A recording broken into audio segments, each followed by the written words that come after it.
Get ready for the dictation. Dictation will start in 5 seconds.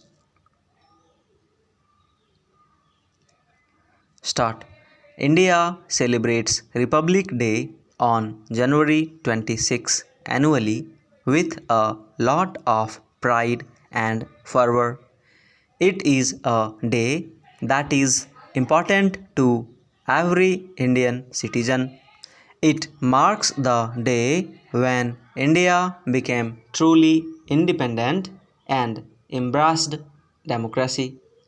In other words, it celebrates the day on which our Constitution came into effect. On 26 January 1950, almost 3 years post independence, we became a sovereign, secular, socialist, democratic republic. While we got independence from British rule on August 15, 1947, our country was still lacking a concrete constitution. Moreover, India also did not have any experts and political powers which would help in the functioning of the state affairs smoothly. Up until then, the 1935 Government of India Act was basically modified in order to govern. However, that act was more bent towards the colonial rule. Therefore, there was a dire need to form an exclusive constitution that would reflect all that India stands for. Thus, Dr. B.R. Ambedkar led a constitutional drafting committee on August 28, 1947.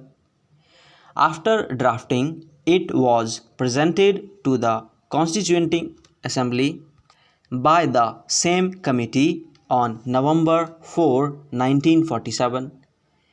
This whole procedure was very elaborate and took up to 166 days to complete. Moreover, the committee organized sessions were kept open to the public. No matter the challenges and hardships, our Constitutional Committee left no stone unturned to include rights for all. It aimed to create the perfect balance so all citizens of the country could enjoy equal rights pertaining to their religions, culture, caste, sex, creed, and more. At last, they presented the official Indian Constitution to the country on January 26, 1950. Indians celebrate January 26 each year with lots of enthusiasm and zeal. On this day, people forget their religion, caste, creed, sex, and more.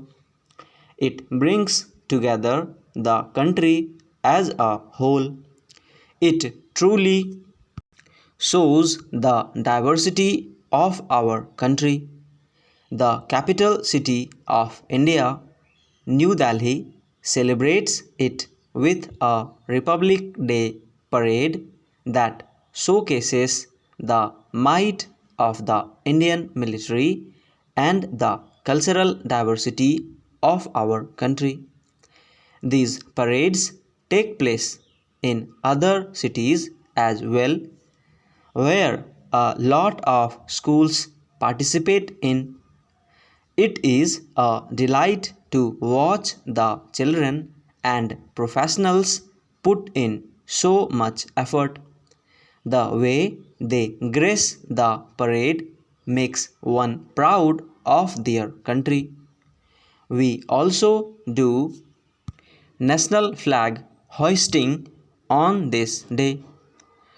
In New Delhi, after the President of India hosts our national flag, 21 guns salute, follow it with the national anthem played by the military band. Further, in schools, march past takes place and it is mandatory for every student to attend the celebrations. In many schools, they distribute sweets on this day as well. While it is a very joyous day, we must not forget the struggle of freedom that our forefathers took part in. Moreover, it is a day to celebrate the spirit of freedom and make sure to help India reach greater heights in the future. Stop.